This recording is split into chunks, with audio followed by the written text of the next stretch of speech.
যুক্তরাষ্ট্রের সঙ্গে ন্যায়সঙ্গত ও সমতাভিত্তিক আলোচনায় প্রস্তুতির কথা জানিয়েছে ইরান। তবে হুমকির মুখে কোনো আলোচনায় বসবে না বলে স্পষ্ট অবস্থান নিয়েছে তেহরান। একই সঙ্গে নিজেদের প্রতিরক্ষা ও ক্ষেপণাস্ত্র সক্ষমতা আলোচনার বাইরে রাখার কথাও জানানো হয়েছে।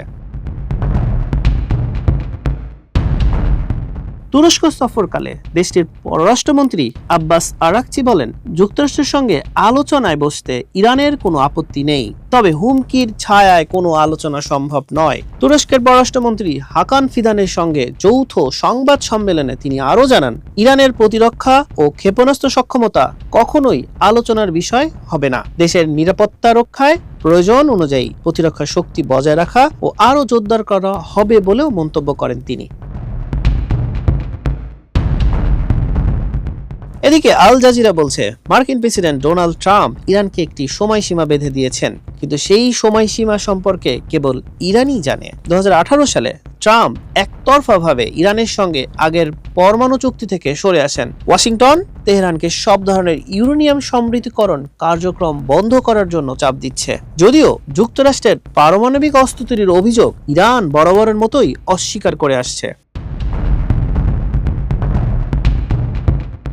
এরই মধ্যে যুক্তরাষ্ট্রের প্রেসিডেন্ট ডোনাল্ড ট্রাম্প ইরানের বিরুদ্ধে সামরিক ব্যবস্থা নেওয়ার সম্ভাবনাও নাকচ করেননি। হোয়াইট হাউসে তিনি বলেন, ইউএসএস আব্রাহাম লিঙ্কনের নেতৃত্বে একটি শক্তিশালী মার্কিন নৌবহর ইরানের দিকে অগ্রসর হচ্ছে। আলোচনায় রাজি না হলে কঠোর পদক্ষেপ নেওয়া হবে বলেও হুঁশিয়ারি দেন তিনি। এমনকি প্রয়োজনে সহিংসতা চালানো হবে বলেও জানান ট্রাম্প। এ সময় ট্রাম্প দাবি করেন, ইরান চুক্তি করতে চাইছে।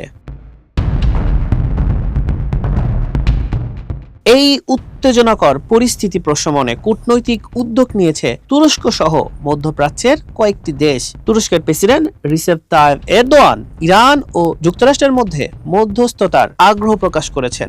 একই সঙ্গে তুরস্কের পররাষ্ট্রমন্ত্রী হাকান ফিদান উভয় পক্ষকে আলোচনার টেবিলে বসার আহ্বান জানান।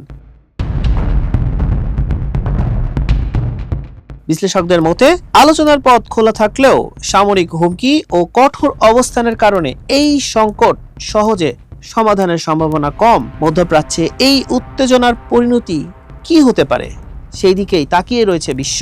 হাসান শাহরিয়ার, মানবকণ্ঠ।